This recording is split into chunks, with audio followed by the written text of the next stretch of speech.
Hello friends, welcome to my YouTube channel your study guide. तो friends, जैसा कि आप लोगों को पता ही है कि हम लोग आरआरबी ग्रुप डी के लिए जीके जीएस का प्रैक्टिस सेट कर रहे हैं और इसमें सारे क्वेश्चन प्रीवियस ईयर में पूछे गए क्वेश्चन को ही हम लोग सॉल्व करते हैं।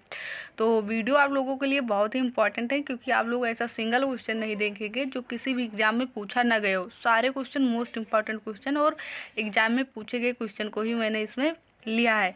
तो वीडियो को लास्ट तक जरूर देखिएगा। अब देखिए पहला क्वेश्चन क्या है, और आप लोगों ने इसे कई बार देखा होगा पेपर में। अगर आप लोग प्रीवियस ईयर का पेपर सॉल्व करते हैं तो आप लोग इस क्वेश्चन को कई बार देखे होंगे और अलग अलग एग्जामों में भी देखे होंगे। तो देखिए पहला क्वेश्चन है, साख्य दर्शन शास्त्र के संस्थापक कौन है। अब देखिए, अब एक एक क्वेश्चन रटने से अच्छा है कि एक साथ हम लोग इससे रिलेटेड सारे क्वेश्चन को यहीं पर देख लेंगे। कैसे? अब आप लोगों को पता होगा कि भारतीय दर्शन शास्त्र की कितनी शाखाएं हैं? 6। कितनी है? 6। और अलग अलग जो 6 हैं उसके 6 के 6 यानी कि 6 हैं, और 6 के 6 के संस्थापक पूछे जाते हैं। कभी क्या होगा कि कभी पहले तो 6 शाखा जान लीजिए कौन कौन सी हैं। पहला है वैशेषिक, फिर है न्याय, साख्य, क्या क्या है? वैशेषिक है, न्याय है, सांख्य है, योग है, पूर्वी मीमांसा है और उत्तरी मीमांसा है। ये भारतीय दर्शन शास्त्र की 6 शाखाएं हैं और इन 6 शाखाओं के संस्थापक पूछे जाते हैं। जैसे यहाँ पर पूछ लिया गया साख्य दर्शन शास्त्र के संस्थापक कौन है, तो ध्यान रखेंगे पूछा जाए कि भारतीय दर्शन शास्त्र की कितने शाखाएं हैं? 6 हैं। अब इन 6 के 6 के संस्थापक को आप लोग नोट करिए। देखिए पहले हैं वैशेषिक, पहली शाखा है वैशेषिक और जिसके संस्थापक हैं कौन है? ऋषि कणाद। तो ध्यान रखेंगे पहली शाखा कौन सी है? वैशेषिक, जिसके संस्थापक हैं ऋषि कणाद। दूसरा ध्यान रखेंगे न्याय, दूसरी शाखा है न्याय और जिसके संस्थापक हैं गौतम। तीसरी शाखा है कौन सी? योग, जिसके संस्थापक हैं महर्षि पतंजलि। कौन है? पतंजलि। और चौथी शाखा हम लोगों की क्या है? पहली हो गई वैशेषिक, फिर हो गया सांख्य, फिर हो गया योग, उसके बाद कौन सा होगा? एक ध्यान रखेंगे पूर्वी मीमांसा। पूर्वी मीमांसा के कौन है? तो ध्यान रखेंगे पूर्वी मीमांसा के हैं जैमिनी। और एक पांचवी है, ध्यान रखेंगे उत्तरी मीमांसा, जिसे वेदांत भी कहा जाता है, उसके संस्थापक कौन है? तो व्यास हैं। और एक है सांख्य, जिसके संस्थापक कौन है? कपिल देव।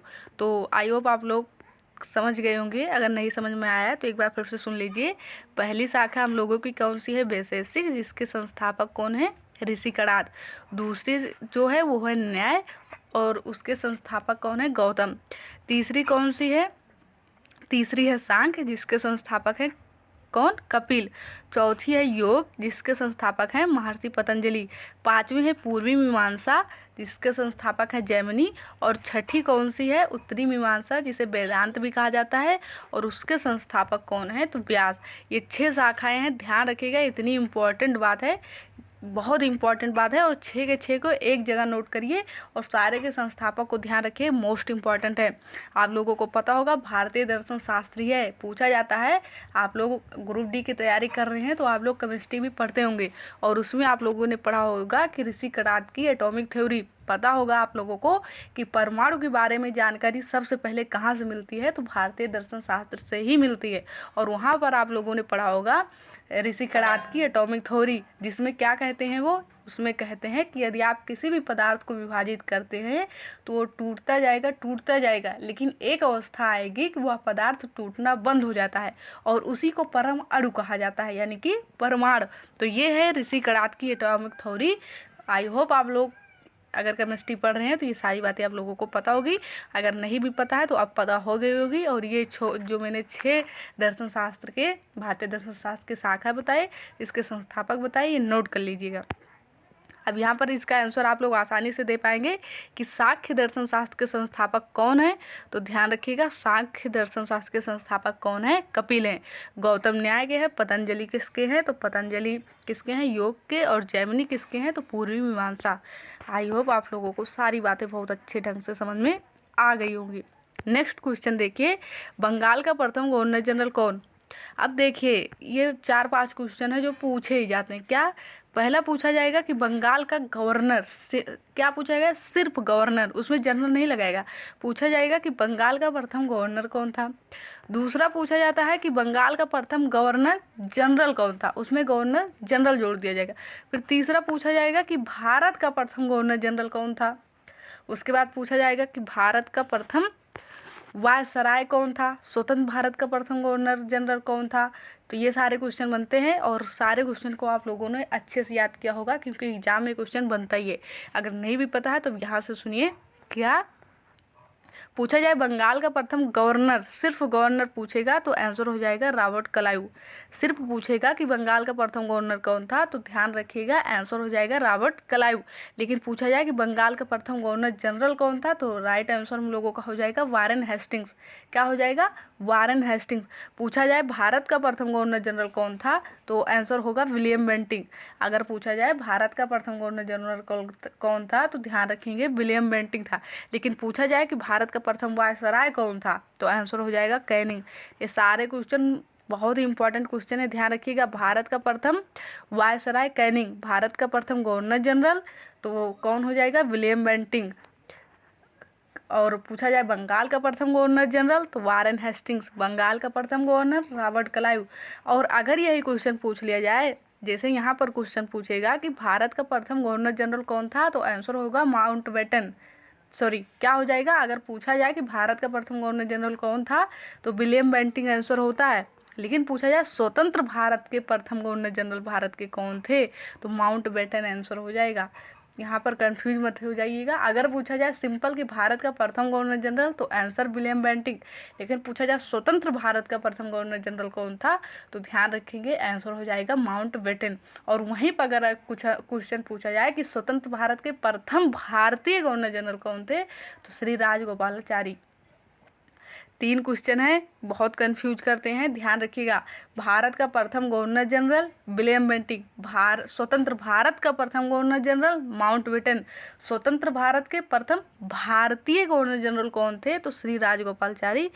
अब सारी बातें आप लोग अगर नोट कर रहे होंगे तो समझ में आ गया होगा अच्छे से।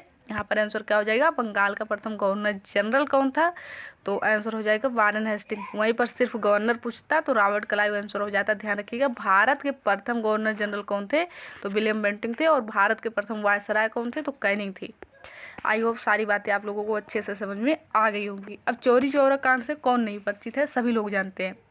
क्यों जानते हैं, क्योंकि पता होगा कि चौरी चौरा कांड के बाद ही क्या हुआ था, असहयोग आंदोलन को गांधी जी ने 11 फरवरी 2022 को वापस ले लिया था, ये सभी को पता होगा। तो देखिए चौरी चौरा कांड किस तिथि को हुआ था, उसमें डेट पूछा गया था एग्जाम में, तो ध्यान रखेंगे 5 फरवरी 1922 को। और पता होगा ये कहाँ हुआ था, गोरखपुर में हुआ था। क्या हुआ था कि स्थानीय लोगों ने थाने में, एक थानेदार उसमें था और कुछ सिपाही भी थे, तो गांव के स्थानीय लोगों ने क्या किया कि उसमें उस थाने में आग लगा दी, जिसमें वो सिपाही और जो थानेदार थे वो लोग उसमें जल गए थे। तो इसको हिंसा की तरह देखते हुए गांधी जी ने क्या किया कि 11 फरवरी 1922 को क्या किया, असहयोग आंदोलन को वापस ले लिया था। तो ध्यान रखेंगे कि चौरी चौरा कांड हुआ कब था, 5 फरवरी 1922। कहाँ हुआ था तो ध्यान रखेंगे गोरखपुर में हुआ था। कहाँ हुआ था, गोरखपुर में। अब गांधी जी के असहयोग आंदोलन से, दांडी यात्रा से, सविनय अवज्ञा आंदोलन से, उसके बाद आप लोगों को पता होगा कि गांधी जी ने जो 1932 को कोल सम्मेलन हुआ था उसमें गांधी जी ने भाग लिया था। तो गांधी जी से जुड़े सारे क्वेश्चन आप लोगों को पता होगा और उनकी पुस्तक भी पता होगी, my experiment with truth, Hind Swaraj, my, और उनकी जो है यंग इंडिया पुस्तक उनकी, और उन्होंने जो पत्रिका निकाली थी इंडियन ओपिनियन, ये सारी आप लोगों को पता होगा क्योंकि गांधी जी से क्वेश्चन बनता है। तो ध्यान रखेंगे, उनसे जुड़े सारे क्वेश्चन को पढ़ लेंगे। कांग्रेस का प्रथम विभाजन किस अधिवेशन में हुआ था। अब कांग्रेस अधिवेशन, अब कांग्रेस आप लोगों को पता होगा, भारतीय राष्ट्रीय Congress, Indian national Congress, INC, Indian national Congress. अब इससे क्वेश्चन बनता है, ये सभी को पता है, यह तो पूछे जाएगा, इसकी प्रथम महिला अध्यक्ष कौन थी, इसकी प्रथम भारतीय महिला अध्यक्ष कौन थी, या किस अधिवेशन में बंगभंग आंदोलन को स्वीकृति मिली थी। गांधी जी के असहयोग आंदोलन को किस अधिवेशन में पारित नहीं किया गया था, ये क्वेश्चन बनता है। पूछा जाता है पहला गांव में कौन सा अधिवेशन हुआ था, या कांग्रेस की स्थापना कब हुई थी, इसके हेड कौन थे यानी अध्यक्ष कौन थे। इसकी जो आप लोगों को पता होगा कि इसका नामकरण किसने किया था, पहले मुस्लिम अध्यक्ष कौन थे, या पहले गैर भारतीय कौन थे, ये सब बहुत क्वेश्चन बनता है। तो इसके बारे में आप लोगों ने अच्छे से पढ़ा होगा। तो यहाँ थोड़ी बातें समझ लीजिए कि आईएनसी इंडियन नेशनल कांग्रेस की स्थापना 28 दिसंबर 1885 को हुई थी। और मैंने इसके आप लोगों को 4 अधिवेशन बहुत अच्छे से बताया था बखमई से, यानी कि ट्रिक बताई थी, बम्बई, कलकत्ता, उसके बाद मद्रास, फिर कहाँ हुआ था, इलाहाबाद। ये 4 मैंने बताया था, और बताया था कौन कौन हेड थे। पहले मुस्लिम कौन थे, बदरुद्दीन तैयब। पहले अंग्रेज कौन थे, तो जॉर्ज यूले। और दादा भाई नौरोजी सेकंड अधिवेशन के वो थे अध्यक्ष, और पहले के विमर्शचंद बनर्जी। तो ये सारी बातें आप लोगों को पता होगी। अब यहाँ पर जो क्वेश्चन पूछा जा रहा है उसको देख लीजिए।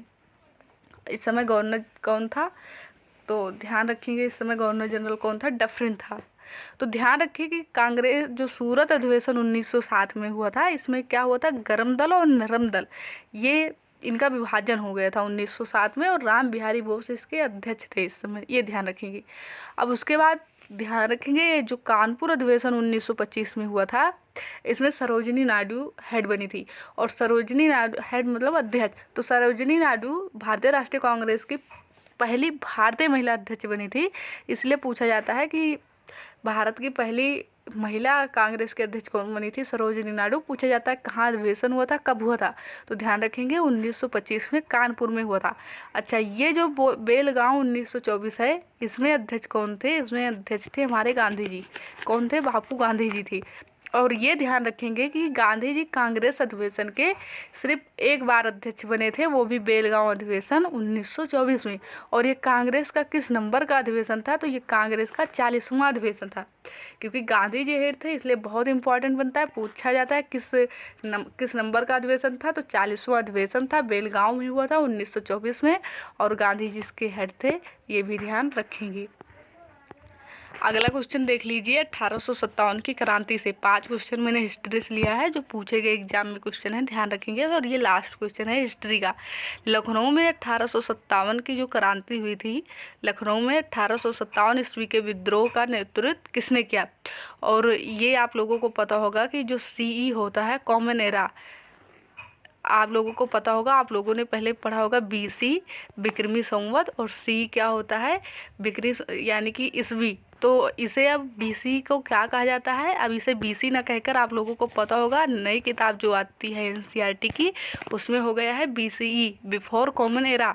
जैसे आप लोगों को पता होगा कि जो ईस्वी से पहले बीसी होता है उसे ईसा पूर्व माना जाता है, यानी कि ईसाई धर्म के पहले के डेट को माना जाता है। और जो सी होता है ईस्वी, इसे क्या कहा जाता है कि जो ईसा पूर्व, यानी कि बीसी। तो जो पता होगा आप लोगों को, बीसी होता है ईसा के जन्म के पहले, और सी होता है ईसा के जन्म के बाद। तो अब इस पर विवाद उठा कि जो ईसाई धर्म के हैं वे तो वो माने इसको, अब बाकी पारसी क्यों माने, हिंदू क्यों माने, तो इस पर विवाद उठा। तो ये हो गया है बिफोर कॉमन एरा, यानी कि बिक्रमी संवत से पहले, और ये कॉमन एरा हो गया है यानी कि इसके बाद। तो ये अब बीसी और सी हो गया है, ये ध्यान रखेंगे। तो यहाँ पर ये ध्यान रखना है कि 1857 की जो क्रांति हुई थी, इसमें जो लखनऊ में, यानी कि लखनऊ में इसके नेतृत्व किसने किया था, 1857 की क्रांति का लखनऊ में नेतृत्व किसने किया था, तो तात्या टोपे, बेगम हजरत महल। तो ध्यान रखेंगे राइट आंसर यहाँ होगा बेगम हजरत महल। कानपुर में किसने नेतृत्व किया था, कानपुर में किसने नेतृत्व किया था, नाना साहब ने। झांसी में किसने नेतृत्व किया था, तो रानी लक्ष्मीबाई ने। किसने किया था, रानी लक्ष्मीबाई ने। वहीं पर बिहार की बात करें तो बाबू कुंवर सिंह ने नेतृत्व किया था। तो ये सारे क्वेश्चन आप लोगों को पता ही होंगे। अगला क्वेश्चन देख लीजिए। अब क्वेश्चन कहाँ से है, क्वेश्चन है जियोग्राफी का। कहाँ से क्वेश्चन है, जियोग्राफी का। वायुमंडल में कार्बन डाइऑक्साइड गैस की कितनी मात्रा पाई जाती है, तो ध्यान रखेंगे वायुमंडल में सबसे ज़्यादा पाई जाती है 78% क्या, नाइट्रोजन। 78% क्या पाई जाती है, नाइट्रोजन पाई जाती है, पता होगा ये। तो 78% नाइट्रोजन पाई जाती है, 21% क्या पाई जाती है, ऑक्सीजन। बाकी बात करें तो 0.03% कार्बन डाइऑक्साइड पाई जाती है, और 0.93% क्या पाया जाता है, तो ध्यान रखेंगे कार्बन पाया जाता है। क्या पाया जाता है, आर्गन। तो यहाँ से वो नहीं पूछा जाता, जो मोस्ट इम्पॉर्टेंट है उसे देखेंगे। यहाँ पर राइट आंसर हम लोगों का क्या होगा, राइट आंसर हो जाएगा कार्बन डाइऑक्साइड गैस की कितनी मात्रा पाई जाती है, तो ध्यान रखेंगे 0.03%। कार्बन डाइऑक्साइड की कितनी मात्रा पाई जाती है, 0.03%। और ध्यान रखेंगे 21% इसमें ऑक्सीजन पाई जाती है और 78% क्या पाई जाती है, तो ध्यान रखेंगे नाइट्रोजन। ये राइट आंसर हम लोगों का होगा। अगला क्वेश्चन देखिए, ग्रीन हाउस गैस के नाम से किस गैस को जाना जाता है। आप लोगों को पता होगा कि वायुमंडल में ग्लोबल वार्मिंग बहुत आप लोग सुनते होंगे, भूमंडलीय तापन, ये किसके कारण होता है, तो कार्बन डाइऑक्साइड गैस की वजह से होता है। पता होगा कि जब वायुमंडल में कार्बन डाइऑक्साइड गैस की मात्रा बढ़ जाती है तो क्या होता है, जो हवाएं होती हैं वो गर्म हो जाती हैं। हवा गर्म किसके कारण, किस गैस के कारण होती है, तो कार्बन डाइऑक्साइड गैस के कारण ही होती है। तो ध्यान रखेंगे कि जब वायु क्या होती है, पृथ्वी पर जब वायु गर्म हो जाती है तो वो ऊपर उठ जाती है हल्की होकर, लेकिन जब कार्बन डाइऑक्साइड गैस की मात्रा बढ़ती है तो ये वायुमंडल में ऊपर जाकर उसे रोकती है और ग्रीन हाउस प्रभाव को यानी कि उत्पन्न करती है। इसी कारण इसे ग्रीन हाउस गैस के नाम से जाना जाता है, कार्बन डाइऑक्साइड। ध्यान रखेंगे। और जब इसी की मात्रा ज़्यादा बढ़ जाती है कार्बन डाइऑक्साइड की, जैसे ईंधन को ज़्यादा जलाया जाता है, पेट्रोलियम का ज़्यादा वो किया जाता है, कोयला आधा ज़्यादा जलाया जाता है, तो जब इसकी मात्रा बढ़ जाती है तो ये यही कारण है कि क्या होता है कि बहुत गर्म हो जाता है मौसम, वायु बहुत गर्म हो जाती है और इसी को भूमंडलीय तापन कहा जाता है, ग्लोबल वार्मिंग। तो ये आप लोगों को पता होगा। तो ग्रीन हाउस गैस के नाम से किसे जाना जाता है, कार्बन डाइऑक्साइड। अच्छा, अब ये देखिए ग्रेनाइट सेल किस प्रकार की सेल का उदाहरण है, तो आप लोगों को पता होगा चट्टानें सेल कितनी प्रकार की होती हैं। तो चट्टानें कितनी प्रकार की होती है, सेल कितने प्रकार की होती है, 3 होती है, आग्नेय, रूपांतरित और अवसादी। यानी कि आग्नेय, अवसादी और रूपांतरित। आग्नेय चट्टान क्या होती है, जब पता होगा ज्वालामुखी विस्फोट होता है तो जो मैग्मा होता है, जो लावा निकलता है, वो जब बाहर आ जाता है तो ठंडा हो जाता है और वो कठोर चट्टान का रूप ले लेता है, जिसे हम लोग क्या कहते हैं, आग्नेय सेल।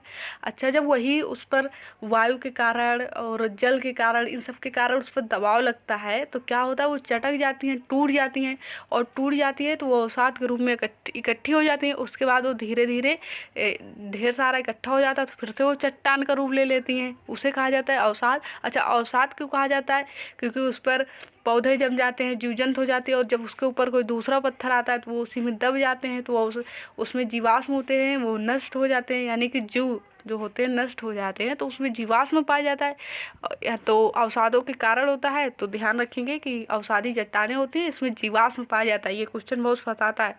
अब रूपांतरित क्या हो जाता है, रूप देखिए, जो आग्नेय सेल हैं और अवसादी चट्टानें हैं, इन्हीं का जब रूप बदल जाता है, इन्हीं से जब दूसरी चट्टानें रूपांतरित होकर बन जाती हैं तो उसी को रूपांतरित सेल कहा जाता है, या कायांतरित सेल। तो ध्यान रखेंगे। अब जो आग्नेय ग्रेनाइट सेल की बात करें तो पता होगा कि क्या होता है, ज्वालामुखी जब विस्फोट होता है, जब ज्वालामुखी विस्फोट होता है तो क्या होता है कि कुछ मैग्मा जो होते हैं, जो कुछ लावा होते हैं, वो अंदर ही ठंडे हो जाते हैं, कुछ होते हैं कि बाहर ठंडे होते हैं। तो जो जाकर चट्टानें बाहर ठंडी होती हैं उन्हें बेसाल्ट कहा जाता है। जो ग्रेनाइट जो अंदर ही ठंडी होकर चट्टानें कठोर रूप ले लेती हैं उन्हें ग्रेनाइट कहा जाता है। तो ये आग्नेय सेल के ही प्रकार होती है, ध्यान रखिए। तो ग्रेनाइट सेल जो है, और ये ग्रेनाइट को इंग्लिश में क्या, ये आग्नेय को इंग्लिश में क्या कहा जाता है, इग्नियस। और ये किससे बनी है, तो लैटिन शब्द इग्नियस बनती है, जिसका अर्थ होता है क्या, आग। और ये रूपांतरित सेल इंग्लिश में अवसादी चट्टान, इसे इंग्लिश में कहा जाता है सेडिमेंट्री, और ये लैटिन शब्द सेडिमेंट्रम से बना है। तो ये सारी बातें आप लोग ध्यान रखेंगे। और बात करें रूपांतरित सेल की, तो इसे इंग्लिश में कहा जाता है मेटामॉर्फिक, जो किस शब्द से बना है, तो ग्रीक शब्द मेटामॉर्फोस से बना है। तो ये सारी बातें आप लोग ध्यान रख सकते हैं। तो ग्रेनाइट सेल किस सेल का उदाहरण है, तो आग्नेय सेल का ही है, ध्यान रखेंगे। ओजोन परत किस मंडल में पाया जाता है, तो ध्यान रखेंगे कि 5 मंडल होता है, सभी को पता होगा। क्या, पहला होता है क्षोभ मंडल, समताप मंडल, मध्य मंडल, और एक होता है बहिर्मंडल और वायुमंडल, और एक होता है बहिर्वायुमंडल।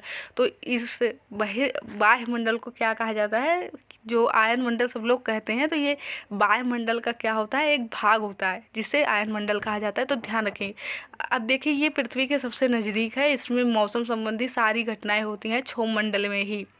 तो मौसम संबंधी ओला पड़ना, वर्षा होना, बादल वादल, ये सब किस में होते हैं, ये क्षोभ मंडल में ही होते हैं। समताप मंडल में बादल नहीं होता, मौसम संबंधी कोई घटनाएं नहीं होती है, तो ये वायुयान उड़ाने के लिए सबसे आदर्श माना जाता है। तो इसमें वायुयान उड़ाया जाता है। दूसरा, इसी में ओजोन परत भी पाई जाती है जो सूर्य से आने वाली पराबैंगनी किरणों को रोकती हैं। तो मध्यमंडल, तो यही दोनों आप लोग मेन रूप से ध्यान रखेंगे। बाकी आयन मंडल में क्या होता है सभी लोगों को पता होगा कि इसमें जो रेडियो तरंगे भेजी जाती हैं यहीं से टकरा कर वापस आ जाती हैं। तो ये सारी बातें ध्यान रखेंगे। तो ओजोन परत किस मंडल में पाई जाती है, समताप मंडल में पाई जाती हैं। और ध्यान रखिएगा ये वायुयान उड़ाने के लिए सबसे आदर्श मंडल माना जाता है। अच्छा, खेतड़ी के लिए प्रसिद्ध, खेतड़ी किसके लिए प्रसिद्ध है, तो ध्यान रखेंगे जो खेतड़ी है ये राजस्थान में है। और खेतड़ी किसकी खदान है, तो इसमें तांबा सबसे ज़्यादा पाया जाता है। तांबा सबसे ज़्यादा कहाँ पाया जाता है, खेतड़ी में पाया जाता है, ये राजस्थान में, ध्यान रखेंगे। अच्छा, सोना सबसे ज़्यादा कहाँ पाया जाता है, कोलार में पाया जाता है। और कोलार कहाँ है, कर्नाटक में है। कोलार कहाँ है, कर्नाटक में। अच्छा, यूरेनियम कहाँ पाया जाता है सबसे ज़्यादा, और थोरियम कहाँ पाया जाता है, तो ध्यान रखेंगे जो जादूगुड़ा है, जो जादूगुड़ा की खदानें हैं वो कहाँ है, झारखंड में। और वहाँ सबसे ज़्यादा क्या पाया जाता है, थोरियम। तो थोरियम कहाँ पाया जाता है, झारखंड में पाया जाता है। और किस खदान में, तो जादूगुड़ा की खदान में पाया जाता है, ये ध्यान रखेंगे। तो ये सारी बातें आप लोग ध्यान रखेंगे, बहुत ही इम्पोर्टेंट है, ध्यान रखेंगे। अगला अब हम लोग देखेंगे विश्व के कुल क्षेत्रफल का कितना प्रतिशत भाग भारत का है। तो पता होगा कि क्षेत्रफल के आधार पर देखा जाए तो भारत किस स्थान पर है, विश्व में 7वें नंबर पर है। और भारत के कुल क्षेत्रफल का कितना प्रतिशत भाग है, तो बात करें 2.4% है। आप लोगों को ट्रिक पता होगी, RCC, VAI और AKS, ये इससे पता चलता है कि जो रूस है वो नंबर 1 पर है विश्व में क्षेत्रफल के आधार पर। सबसे ज़्यादा कौन सा बड़ा देश है, तो रूस है। और भारत, ध्यान रखेंगे, 7वें नंबर पर है। और विश्व के कुल क्षेत्रफल का कितना प्रतिशत भाग है, तो ध्यान रखेंगे 2.4% है। अगला क्वेश्चन देखेंगे हम लोग, क्वेश्चन नंबर 11। क्वेश्चन नंबर 11 क्या है, निम्नलिखित में से संवैधानिक उपचारों में से किसे पोस्टमार्टम कहा जाता है, उत्प्रेषण को कहा जाता है। और कल मैंने आप लोगों को बहुत अच्छे से मौलिक अधिकार को पढ़ाया है। आप लोगों ने वीडियो नहीं देखा है तो वीडियो ज़रूर देख लीजिएगा। उसको पढ़ने के बाद सिंगल क्वेश्चन भी आप लोगों का छूटने वाला नहीं है संविधान से, यानी मौलिक अधिकार से। ऑस्ट्रेलिया के संविधान से क्या लिया गया है, तो समवर्ती सूची को लिया गया है, ध्यान रखेंगे। अगला क्वेश्चन ध्यान देंगे हम लोग, आपातकालीन संबंधी संविधान, आपातकाल जो है वो संविधान के किस भाग में उसका वर्णन किया गया है। तो मैंने ट्रिक आप लोगों को बताई थी, सनम ने पूछा, मैंने ट्रिक्स आप लोगों की बताई थी जिससे कि 22 के 22 भाग आप लोगों ने क्लियर हो गए होंगे। सनम ने पूछा राज से, नाजस चुराओ सास से, ट्रिक आप लोगों को याद होंगी। तो ध्यान रखिए जो भाग 18 है वो किससे संबंधित है, आपात संबंधी जो प्रावधान है भाग 18 में दिए गए हैं। भाग 20 में क्या है, तो संविधान संशोधन। भारतीय संविधान के संरक्षक के रूप में माना जाता है किसको, न्यायपालिका सुप्रीम कोर्ट को। आर्टिकल 124 आप लोगों को पता होगा। और एक 129 में ये अभिलेख न्यायालय है, ये बताया गया है। देखिए क्वेश्चन नंबर 15। क्वेश्चन नंबर 15 क्या है, भारतीय राज्य की राज्यपाल बनने वाली पहली महिला कौन है। तो ध्यान रखेंगे कि सरोजिनी नायडू जी भारत की पहली महिला राज्यपाल है और वो यूपी की बनी थी। और पहली महिला CM भी यूपी की ही बनी थी, सुचेता कृपलानी जी। आरती शाह इंग्लिश चैनल को पार करने वाली पहली भारतीय महिला है। और माउंट एवरेस्ट को 2 बार फतेह करने वाली पहली भारतीय महिला कौन है, संतोष यादव। पहली महिला पूछा जाए तो ध्यान रखेंगे बछेंद्री पाल, लेकिन 2 बार फतेह करने वाली पहली महिला पूछ लिया जाए तो संतोष यादव। चांद मीनार कहाँ स्थित है, तो चांद मीनार, शहीद मीनार, चार मीनार, एक मीनार, ईश्वरी मीनार, कुतुब मीनार, ये 6 या 7 ऐसी मीनारें हैं जो यही सारी बार, इतनी ही मीनारें हैं तो यही पूछी जाती है बार बार। तो अगर सभी को एक साथ याद कर लेंगे तो कभी कन्फ्यूजन ही नहीं होगा।